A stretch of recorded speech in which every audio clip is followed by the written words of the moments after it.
Hello, everyone, and welcome to the 10-year anniversary of constructive criticism. I am joined by a very special guest, somebody that I would consider one of the founders and I don't know, what is it when somebody, Kyle, where you bounce ideas off of them, and you're like, here's the things that I'm thinking about. Like, I ended a podcast that you were a part of, and I was like, I want to do something different. I want to do something impactful, and like, I kept shooting ideas off of you. You shoot ideas off of me. Like, what is that type of relationship? I mean, I saw it kind of just as collaboration. I think that there was a lot of opportunity at the time. The podcast landscape was like so sparse that there was just so many different angles you could go and be effective. Yeah. So for those who don't know, Kyle is just to introduce you. You are you a full-time professor right now? I actually am. My title. I just got my business cards. I am a educational technology application expert. Oh, okay. That's a long title. I'm working on the admin side of the house in higher ed. I basically manage the learning management system for all the classes at the university, and then I'm still also teaching math. I just got done teaching a stats class right before I came here tonight. That's awesome, man.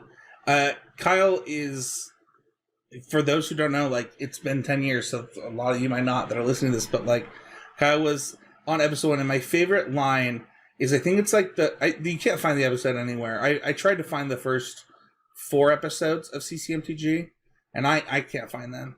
So if somebody has access to them, let me know. But my favorite line that you said on the show is like, we're introducing ourselves as like who we are, like what we do in Magic, and you have this line where you're like, yeah, and I'm the finance guy, so I don't know why I'm on this podcast.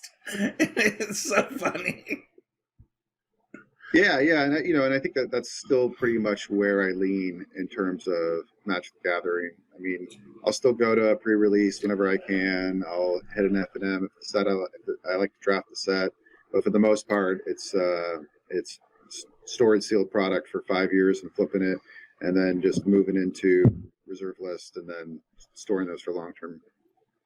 So you were on episode 1, and then I think you've done a couple of like the memorial episodes, if I'm not mistaken. I think like you've episode 50.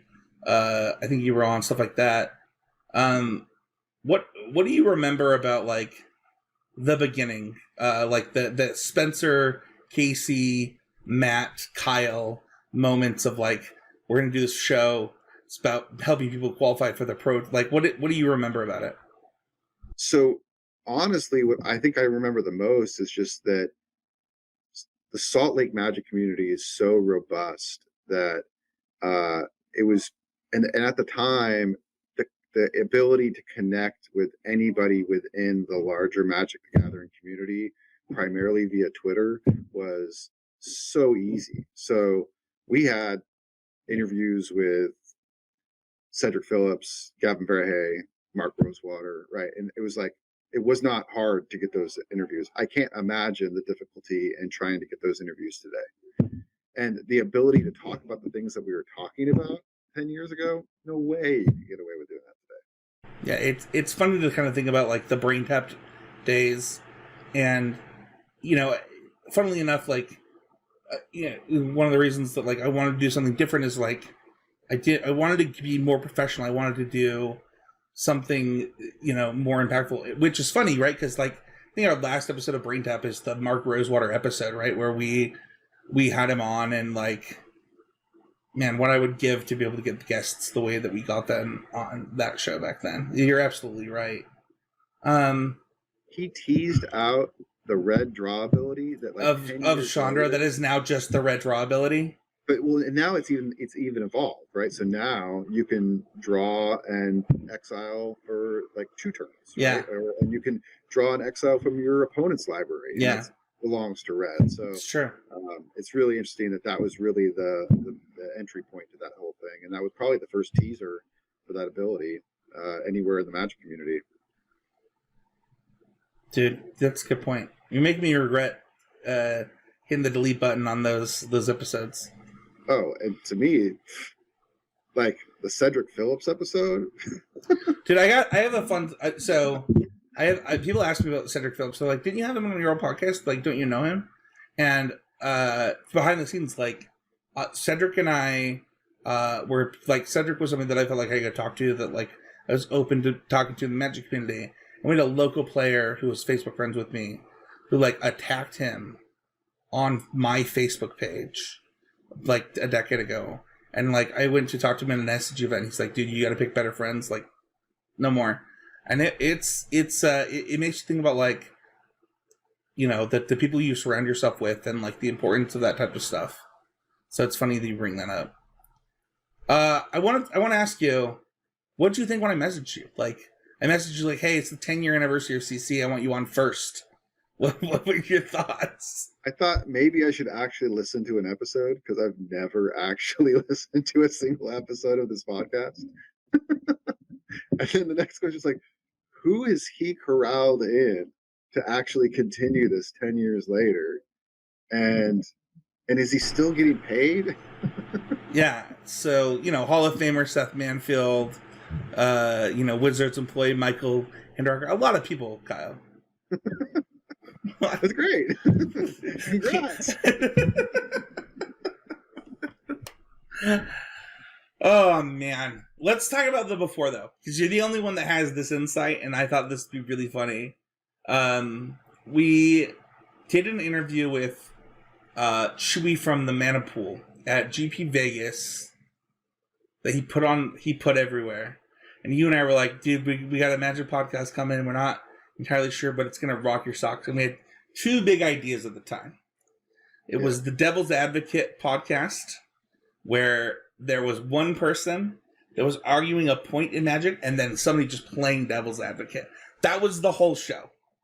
Mm-hmm. And I think it was like the Pitchburn Devil's Advocates or something. That was one show. And then you had a much bigger idea that was like, let's get a network of people together and do MTG news and like actually do a news show from like different GP locations, the Pro Tour, like all that stuff. Do you remember these conversations? Oh, definitely. Like, I think to reference Devil's Advocate, I think that description is essentially trying to wrap up what Magic Twitter was like at that time. That it was essentially a bunch of conversations that were immediately turning into debates, and those debates would go on for a couple days about a particular topic, and no one would ever come out as the winner of these debates. It was just, you know, is this thing good for Magic? Is this thing bad for Magic?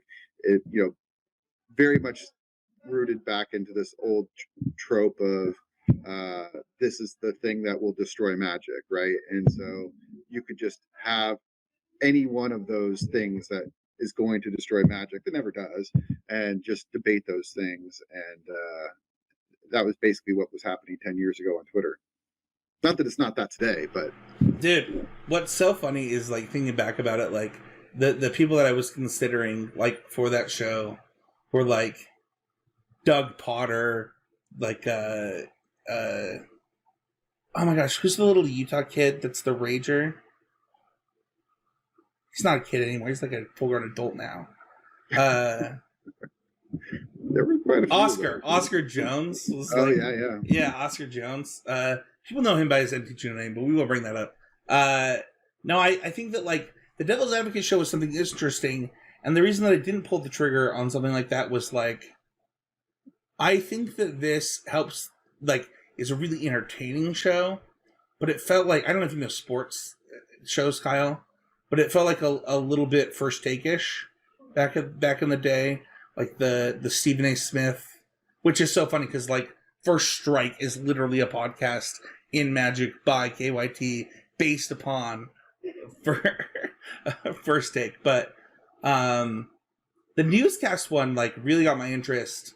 It felt like it was like what was really interesting at the time. I don't know if it was Hearthstone had that network that they had launched, but somebody had just launched a Hearthstone network right around the time where like Tana Grace was on it. There was like a news desk that they would cut to, and they would do like a daily show. Do you remember this? I do not know. I just remember it being we were in a tide shift of having weekly SCG coverage and near bi-weekly GP coverage, and that was starting to drift away. And as that was drifting away, events would be happening, large-scale events would be happening, and there just wouldn't be any sort of coverage that was coming out of that, right? And so you would have to find out secondhand, days after the fact, as to even things like what was the top 8 of that event. We didn't have the same kind of like deck curation online tools that allowed you to just peruse all of the deck meta that was around at the time. So I gotta ask. I mean, I think you've been on 3 CCMTG episodes. It was literally episode 50, episode 100, and episode 1. So this is kind of a funny question, but like, what's your favorite memory for either before the show or during the show? I mean, really, it's got to be all before the show, but like the 3 that stick in my mind are Cedric Phillips, Gavin Verhey, and Mark Rosewater. And the brain tap stuff. Yeah, the real unifying thing was when I first started working with you guys in a podcast setting. We were all young, early 20s. I was sitting there in my early 30s. Yeah. And there was a lot of just, I think, like emotional growth that was happening at that time, right? And I think I was really honing in on like use of language. And I think a lot of our content early on in our interviews was centered around the just kind of, I don't want to say toxic, but the kind of behavior of the Magic the Gathering community and how inclusive it was. And I think where that community has gone and the direction that they've and the stance that the community has taken on a lot of these issues, we were really having these conversations much earlier on. And I think that really sticks in my mind. And I really just think about when we were having these conversations about the use of different like terms, even in small communities of individuals, on what players felt comfortable calling each other, close friends, things like that. And Gavin like shifted that whole conversation into really more about just the use of magic jargon.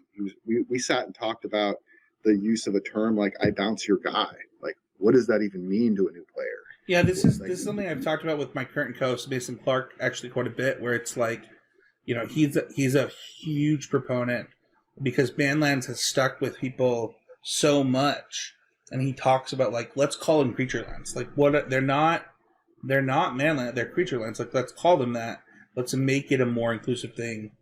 And honestly, Kyle, like, I think back to, you know, conversations in your truck.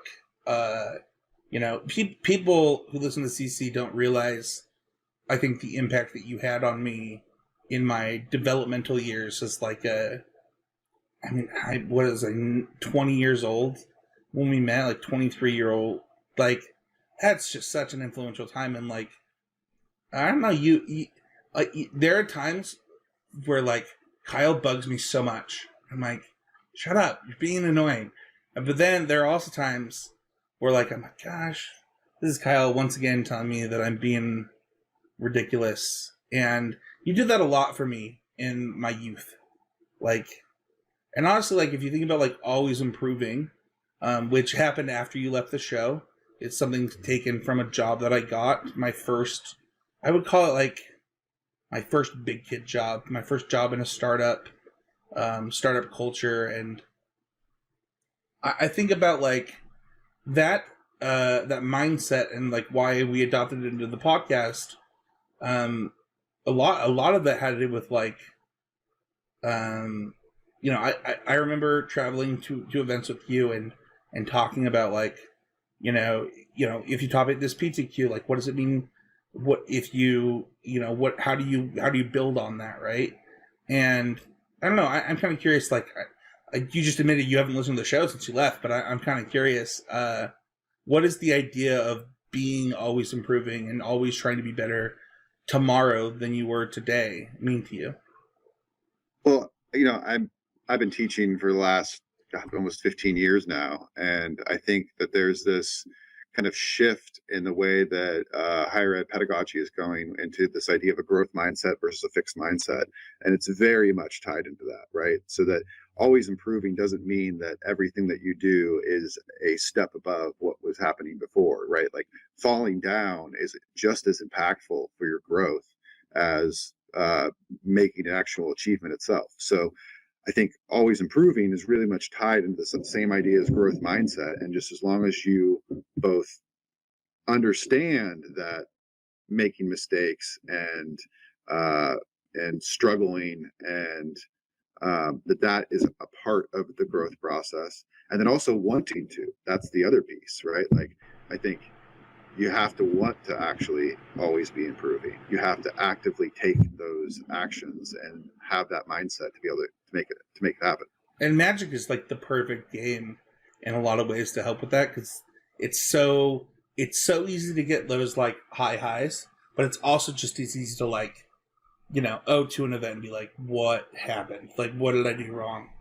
I love it.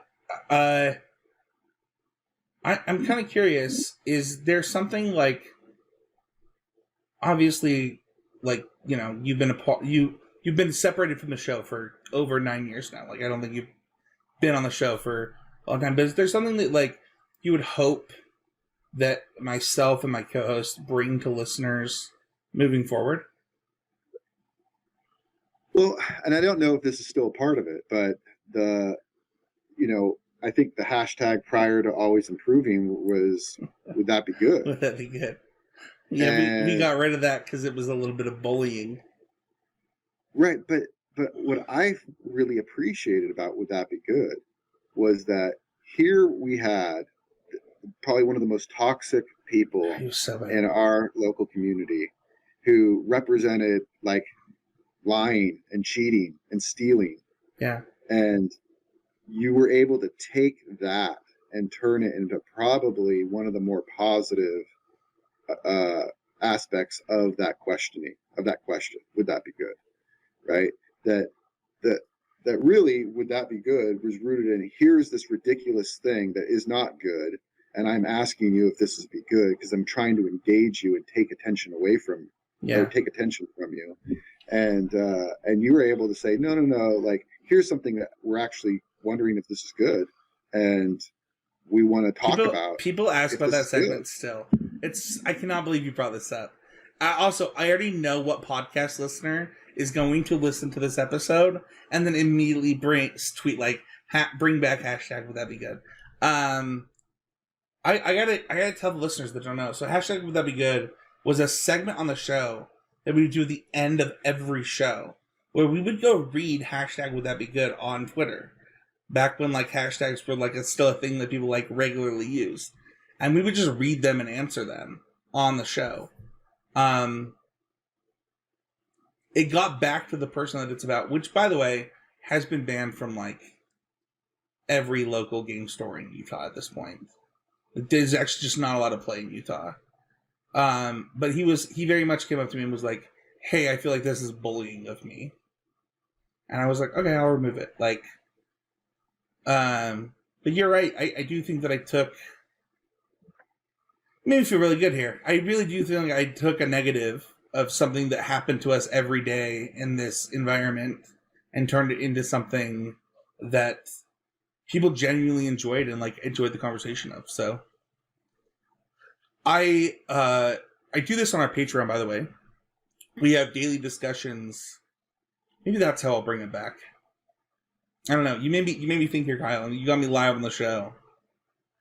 But